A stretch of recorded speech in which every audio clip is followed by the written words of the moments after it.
салом тамошобинони гиромӣ, хулосаи хабарҳои муҳими 3 январи тоҷикистонро аз пойгоҳи хабарии бомдод бароятон пешкаш мекунем. Шурӯъ мекунем аз як нигоҳи кӯтоҳ ба сархати хабари муҳими рӯз дар ин барнома. Маро бо видеои дурӯғ сеҳ карданиянд. Шикояти журналист Анора Саркорова. $16,000 пора гирифтани як корманди агентии маориф. тобутҳои 6 муҳоҷирбачаи тоҷики дар Русия алоқшударо ба ватан оварданд. мулоқоти рухшона Эмомалӣ бо лорд Ториқ Аҳмад дар Лондон. 14 ҳолати нави гирифторӣ ба коронавирус дар Тоҷикистон. муждани тоҷик Давлатбек Болтаев чемпиони Осиё шуд. таърихи таронаи шоҳкори тоҷикам. ва акнун тафсилоти хабарҳо. журналисти шинохтаи тоҷик Анора Саркорова рӯзи 3 январ дар саҳифааш дар фейсбук аз як маъракаи бадном кардани ӯ тавассути паҳн кардани видеоҳои қалбакии шаҳвонӣ хабар дод. дар гурӯҳҳои тоҷикии фейсбук мақомоти махсус видеоеро паҳн мекунанд ки дар он рақси духтарон дар сауна сабт шудааст. дар матни зери видео навиштанд ки гӯё дар навор ман бошам. расман изҳор медорам ки ин видео ба ман ягон рабте надорад. ҳар одами солимақл метавонад ду одами гуногунро аз ҳам фарқ кунад. дар саҳифаи ман аксҳои ман гузошта шуданд, навиштааст Анора Саркорова. Анора Саркорова хабарнигори собиқи бахши русии BBC дар Тоҷикистон баъди он ки вазорати хориҷаи Тоҷикистон аккредитатсияи ӯро тамдид накард, аз имкони идомаи фаъолияти журналистӣ дар Тоҷикистон маҳрум шуд. ӯ ҳоло дар Аврупо ба сар мебарад.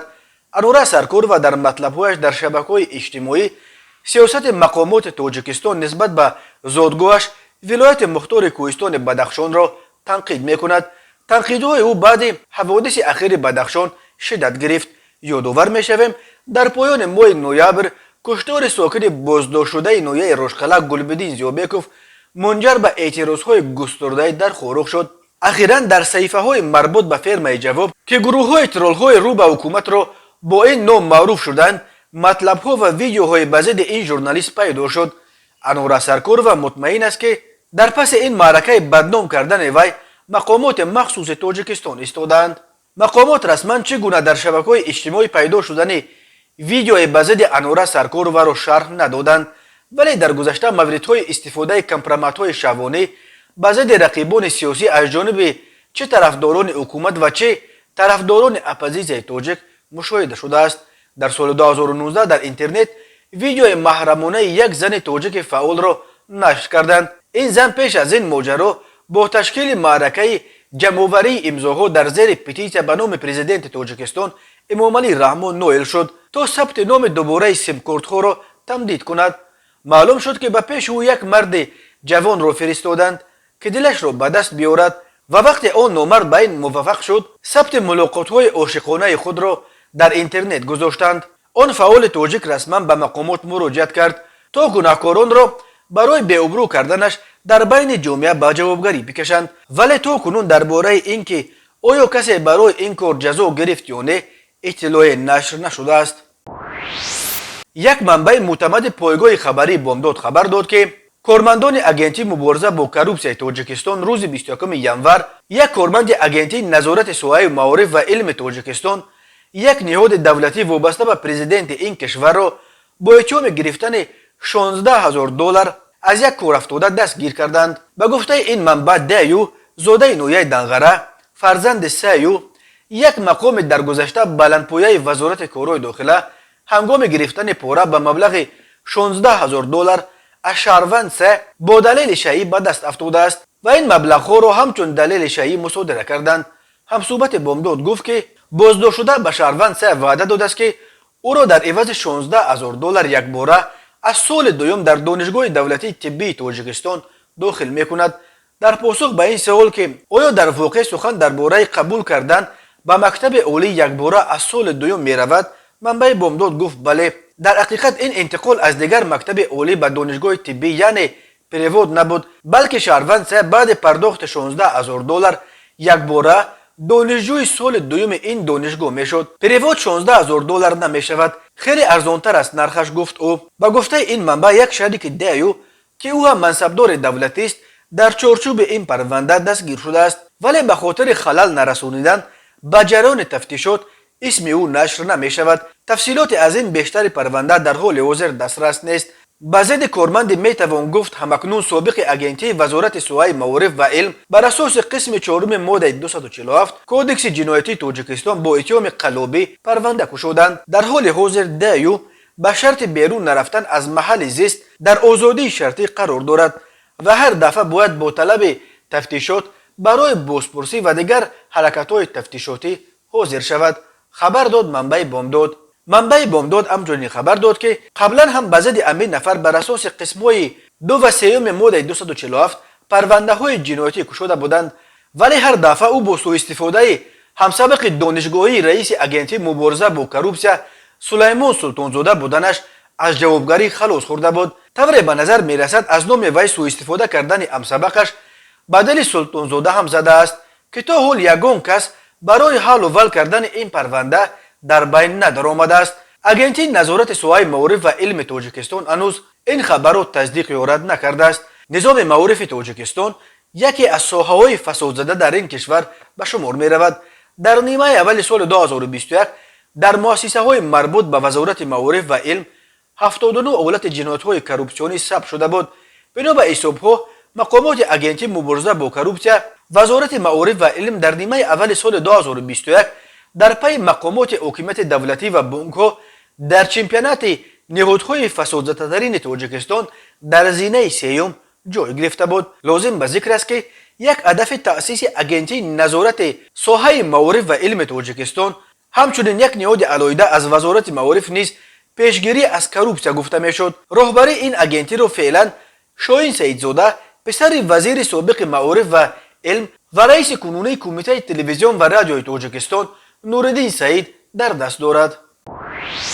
صبح بر وقت 30 ینور تابوت‌های 6 مهاجر تاجیک را که بر اثر زهرآلود شدن از دود گنراتور گرم‌دهنده در یک گرمخانه در ولایت ولگراد روسیه به هلاکت رسیدند از روسیه به تاجیکستان آوردند. مراسم دفن این 6 مهاجر شهید دوام روز 30 ینور در زادگاه‌های آنها در ناحیه‌های وخش، جیهون و همدانی برگزار می شود. سخنگوی ریاست خدمات مهاجرت ولایت ختلان گفت تحت رهبری سردار این اداره صمد سعیدزاده یک گروه ویژه تأسیس داده صبح 30 ینور برای دستگیری معنوی خانواده‌هایی که عزیزان خود را در این فاجعه از دست دادند به فرودگاه‌های دوشنبه فرستادند.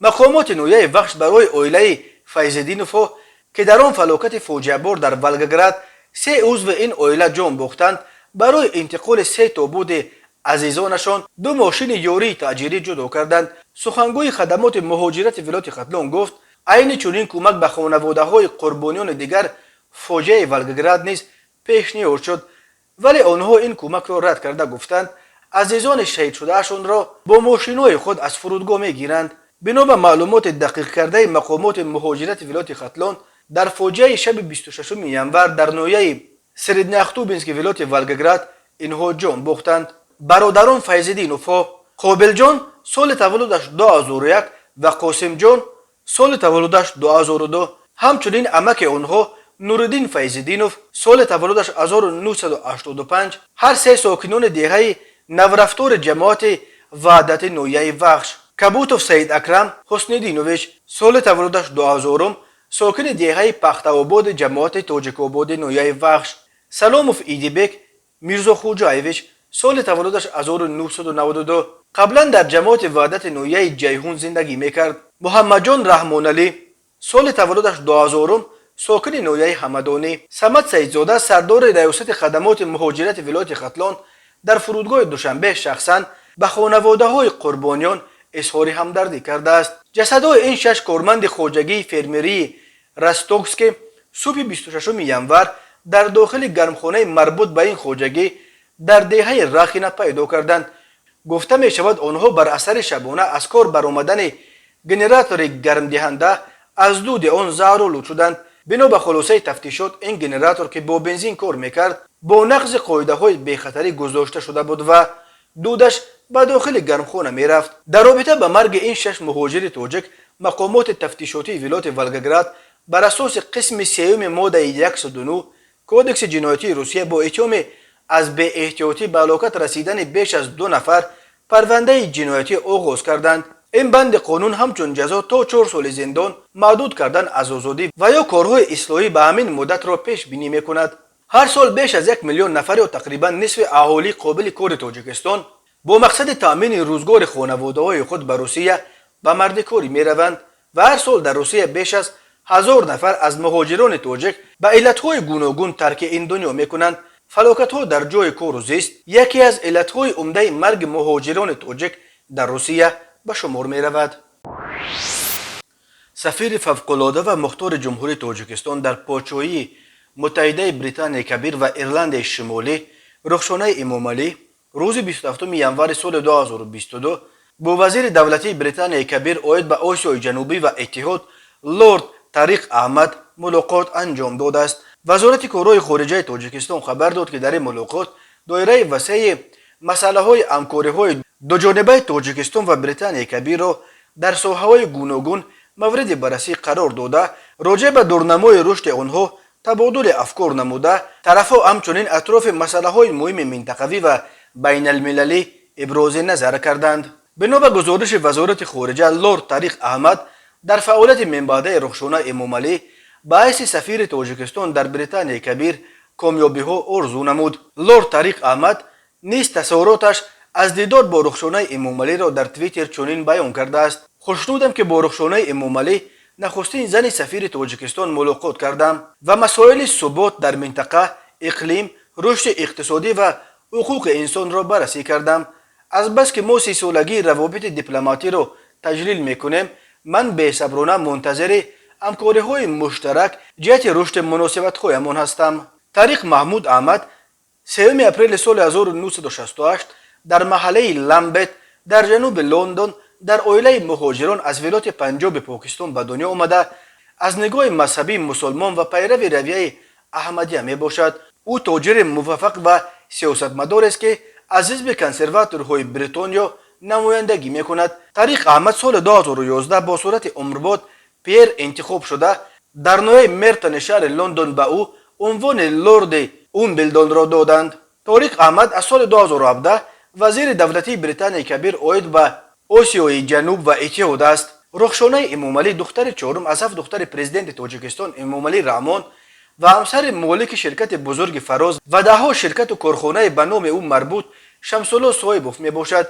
امامعلی رحمان روز 15 دکامبر رخشانه امامعلی را سفیر تاجیکستان در بریتانیای کبیر و ایرلند شمالی تعیین کرد. رخشانه امامعلی در این مقام مسعود خلیفه زاده را که با سبب به کار دیگر گذاشتن از وظیفه آزاد کرده شد عوض کرد. رخشانه امامعلی تا سال 2012 که شوهرش به حیث نماینده تجارتی تاجیکستان در بریتانیای کبیر کار میکرد نیز در لندن به سر میبرد و در سفارت تاجیکستان کار میکرد.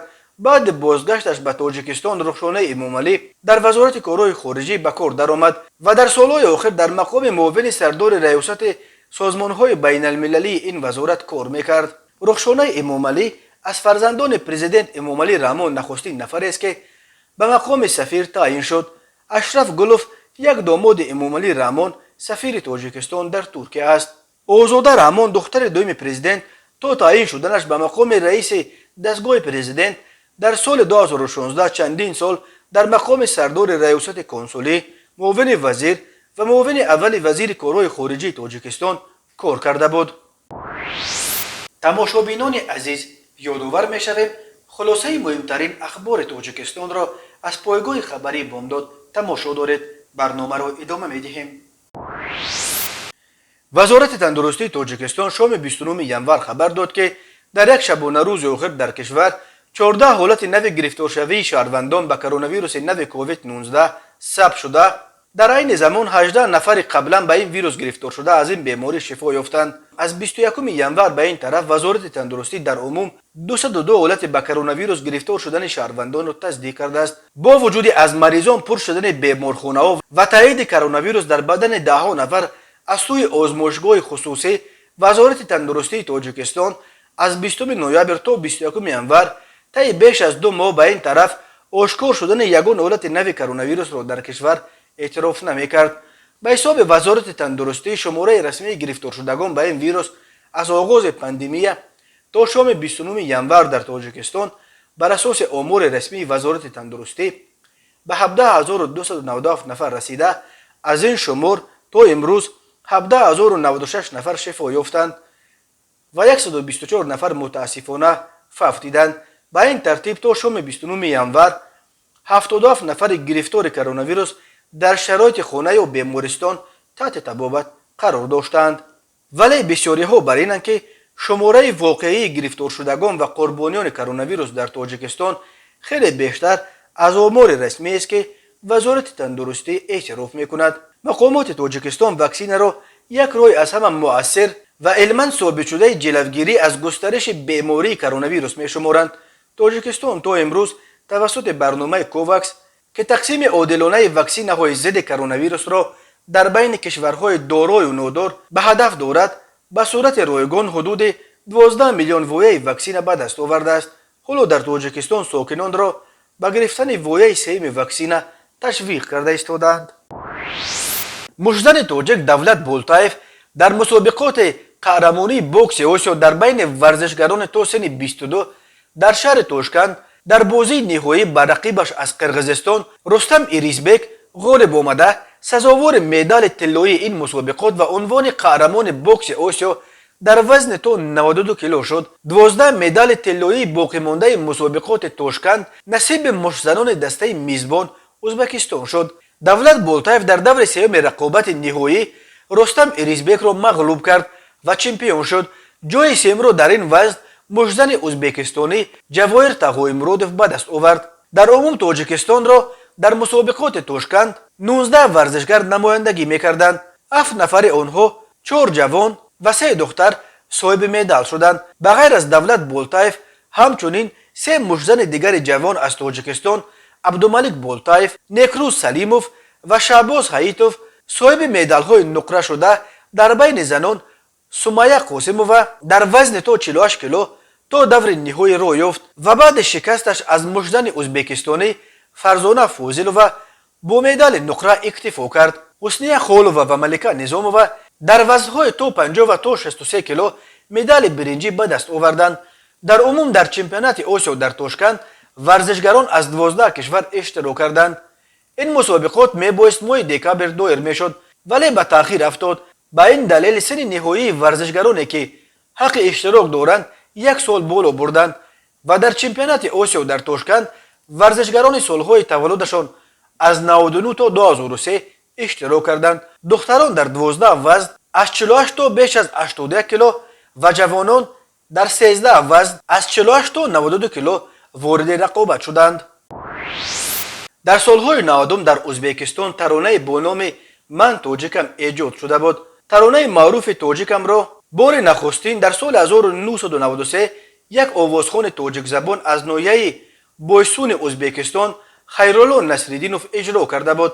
آن وقت جنگ شهروندی در تاجیکستان حکمران بود و آبروی تاجیکان در منطقه به سطح پست قرار گرفت و می گفتند که شما چه خیلی آدمید که یکدیگران میکشید. عموما در پس منظر جنگ افتخار کردن از ملت خود در ازبکستان دشوار بود. آن وقت تاجیکان حتی کوشش میکردند که اصل خود را پنهان نمایند.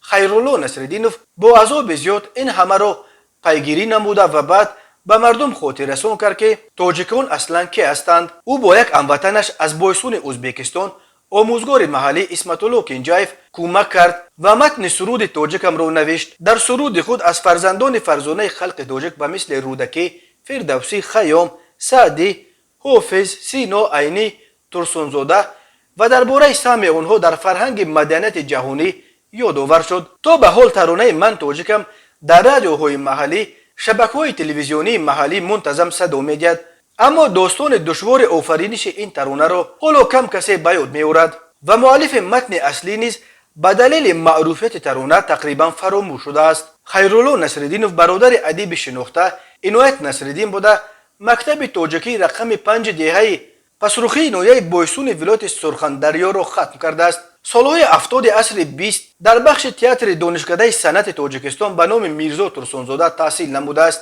او یک مدت کوتاه در تئاتر لاهوتی کار کرد ولی بعد به زادگاهش برگشت. سالهای طولانی در مکتب‌ها و تئاترها و قصرهای فرهنگی ولایت سرخندریا کار کرده است.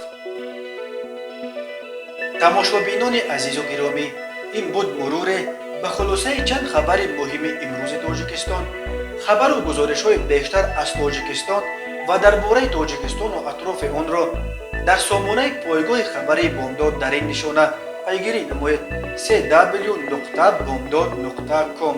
خوش باشید.